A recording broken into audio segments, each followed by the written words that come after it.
Hai hai hai, welcome to Simponi, suara inspirasi SMP Negeri 1 Porong untuk Indonesia. Selamat datang di podcast kita hari ini dalam rangka peringatan Hari Lingkungan Hidup. Salam bumi pasti lestari.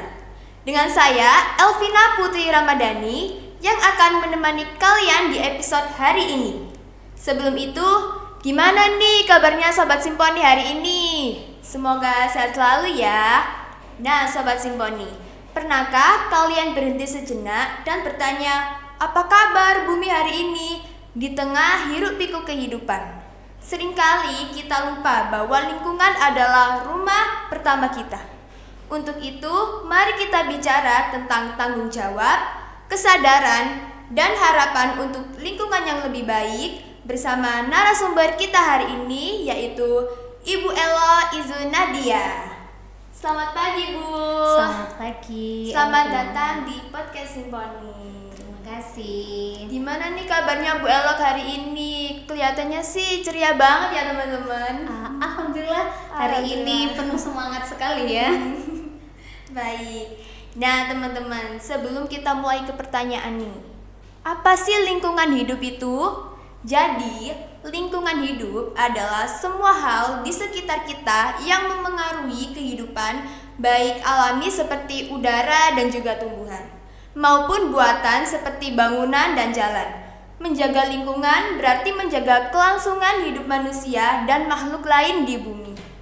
Sobat Simponi, sekolah kita SMP Negeri 1 Porong adalah sekolah adiwiyata tingkat provinsi yang akan menuju tingkat nasional nih. Jadi apa saja ya kegiatan yang harus kita lakukan selama menuju sekolah adiwiyata tingkat nasional? Untuk itu mari kita bahas bersama Bu Elo teman-teman. Nah kita mulai ke pertanyaan pertama ya Bu. Boleh. Oke baik. Apakah gaya hidup hijau atau ramah lingkungan juga diterapkan di sekolah?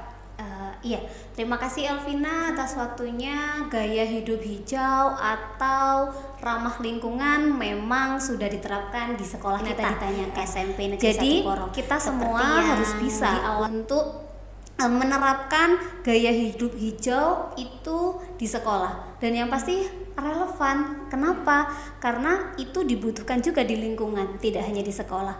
Kalau kita dipaksa untuk menjadi biasa, maka kegiatan yang kita lakukan di sekolah ini menjadi terbiasa, dan kita juga terbiasa tidak membuang sampah sembarangan, hemat energi, begitu. Jadi mengelola semuanya dengan baik karena tadi kita sudah diajarkan dan terbiasa di sekolah kita, begitu. Baik, terima kasih Bu.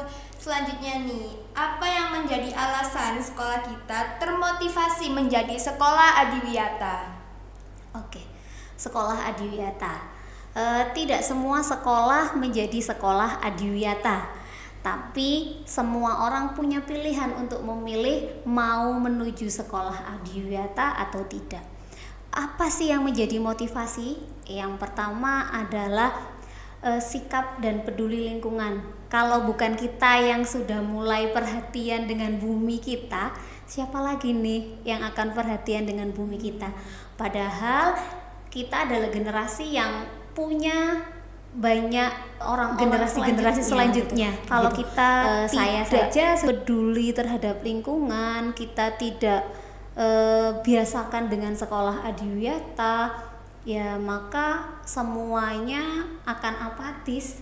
Lalu siapa yang akan menjadi teman atau membuat pembiasaan karakter, membangun karakter itu kalau tidak dimulai dari sekolah adiwiyata?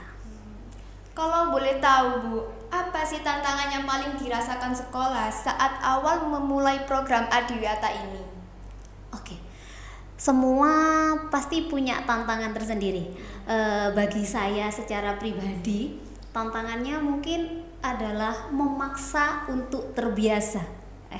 Karena kan tidak semua itu diajarkan. Contoh hal yang paling simpel, kita tidak menggunakan sampah plastik. Wah, kita di awal-awal pasti bingung bagaimana nih caranya supaya sampah plastik itu tidak digunakan, tapi kan masih butuh nih. Nah, buat alat kita bawa sesuatu yang bisa membantu.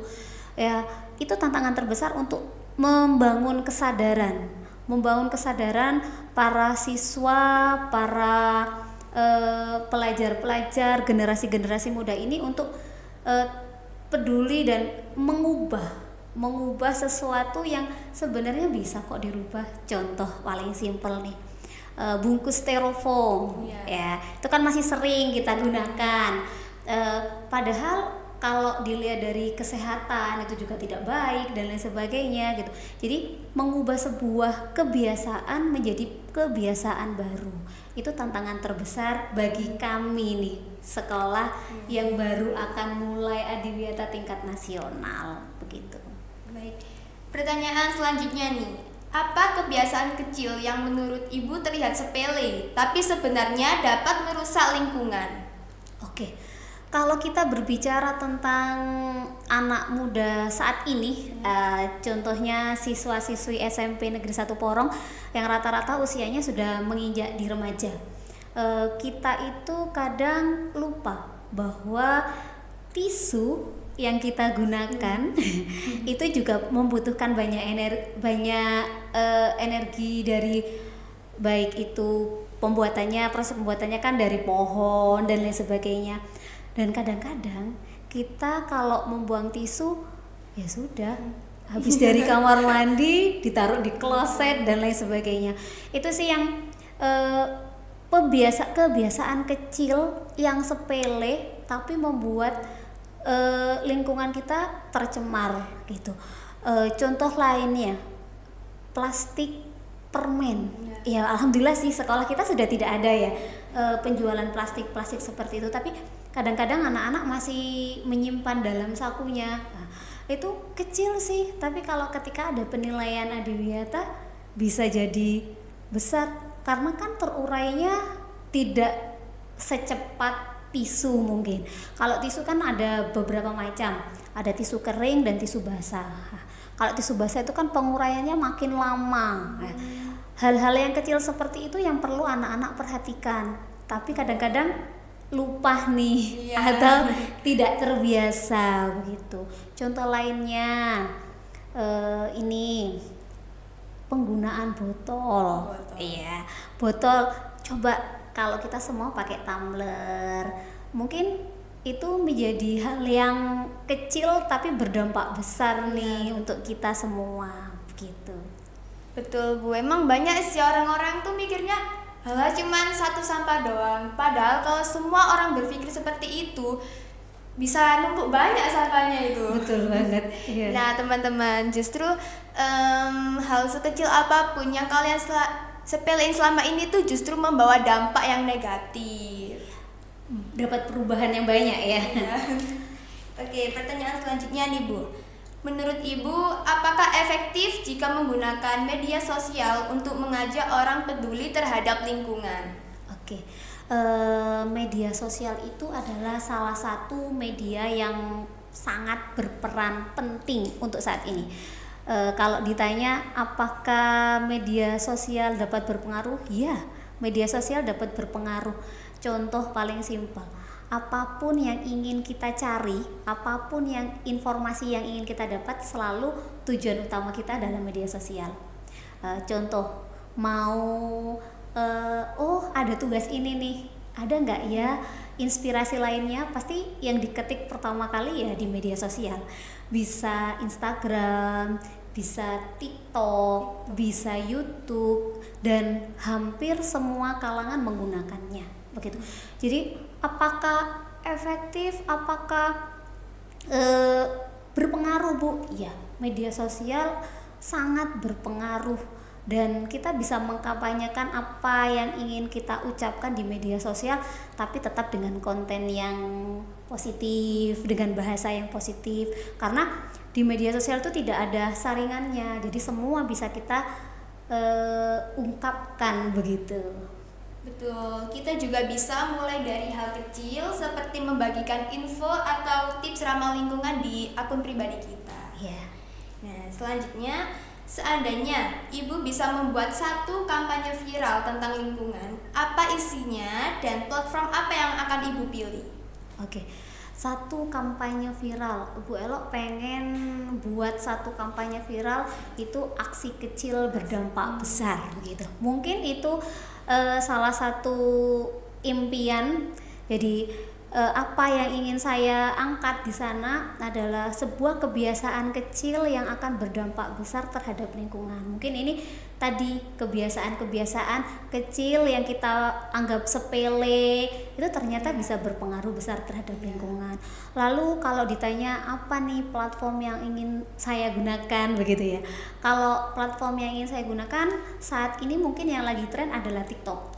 Iya, karena tidak bisa dipungkiri bahwa TikTok itu setiap hari viewersnya semakin meningkat begitu. Tapi apakah bisa viral, Bu? Ya tergantung konten kita begitu ya. Tergantung konten kita, yang penting konten kita baik, yang penting kita ingin kreatif, kita ingin membangun kesadaran begitu ya, perlu usaha dan tidak hanya satu kali konten mungkin ya, kontennya berkelanjutan begitu. Wah, menarik sekali Bu. Bisa nih jadi masukan bagus buat saya dan Sobat Simponi ke depannya. Ibu, apakah bisa Bu Elo ceritakan bagaimana upaya yang dilakukan sekolah untuk turut andil menjaga lingkungan? Oke. Sebetulnya banyak upaya yang dilakukan sekolah untuk andil dalam menjaga lingkungan. Salah satunya dengan mewujudkan program Adiwiyata yang sudah tingkat provinsi untuk menjadi tingkat nasional. Di Adiwiyata tersebut ada beberapa kegiatan kecil, terbagi dari beberapa kegiatan kecil yang biasa kita kenal dengan istilah pokja atau kelompok kerja. Nah, upaya-upaya yang dilakukan adalah membiasakan anak-anak, bukan membiasakan, lebih tepatnya memaksa anak-anak untuk terbiasa dengan sebuah hal-hal kecil. Contoh paling simpel adalah di pokja energi. Mereka membiasakan diri setelah melakukan aktivitas pembelajaran harus mematikan AC, mematikan LCD atau mematikan kipas angin. Itu sebuah hal kecil yang kita biasakan. Itu adalah salah satu upaya. Upaya lainnya seperti di pokja kamar mandi. Di setiap pojok kamar mandi ada kamar mandi yang diupayakan untuk ramah terhadap anak, terus fasilitasnya baik, tidak seram, atau kita memanfaatkan energinya juga dengan baik. Air keran dimatikan setelah menggunakan, dan itu adalah upaya-upaya kecil yang berusaha kita tanamkan kepada anak-anak. Jadi itu yang dilakukan sekolah, dan banyak lagi lainnya di pokja-pokja lainnya begitu. Wah, luar biasa sekali ya teman-teman. Dari upaya tersebut semoga bisa menjadi inspirasi nih bagi sekolah lainnya. Terakhir nih Bu, pesan dan harapan apa yang ingin Bu Elo sampaikan kepada para pendengar tentang menjaga lingkungan? Iya. Terima kasih Elvina. Ini pesan untuk semua siswa-siswi di SMP Negeri 1 Porong, tidak hanya untuk kita yang saat ini sedang duduk di sini, tapi juga untuk para alumni dan lain sebagainya. Sebuah pembiasaan atau membangun pembiasaan itu memang tidak mudah. Kalian ada di SMP Negeri 1 Porong ini hampir 3 tahun. Elvina ini sudah berapa tahun nih di SMP Negeri 1 Porong? Udah 2. Oh iya, mau 3 ya? Iya. Pembiasaan yang seperti itu dari hal-hal yang kecil, pembiasaan mulai dari hidup sehat, buang sampah pada tempatnya, lalu penerapan seperti yang saya ceritakan sesuai dengan pokjanya, itu tidak hanya dilakukan di SMP Negeri 1 Porong saja, tetapi bisa kalian terapkan di rumah, di lingkungan sekitar, atau bahkan di sekolah lanjutan kalian. Begitu. Jadi kita harus peduli dengan lingkungan. Kalau bukan kita yang peduli dengan lingkungan, siapa yang akan peduli dengan lingkungan? Begitu. Baik, terima kasih atas pesan dan harapan yang sudah Bu Elo sampaikan. Semoga kita makin sadar dan juga makin konsisten untuk peduli terhadap lingkungan. Oke teman-teman, itulah obrolan kita hari ini tentang lingkungan hidup. Terima kasih kepada Bu Elo sudah berbagi kisah dan juga inspirasinya. Dan buat Sobat Simfoni, semoga kalian gak hanya cuma mendengar saja, tetapi juga bergerak untuk bertindak sekecil apapun langkahmu itu berarti. Ingat, bumi tidak butuh orang yang sempurna, tapi butuh orang yang mau berubah. Itu saja buat kalian, ikuti terus media sosial kami ya. Dan sampai jumpa di episode berikutnya. Bye-bye.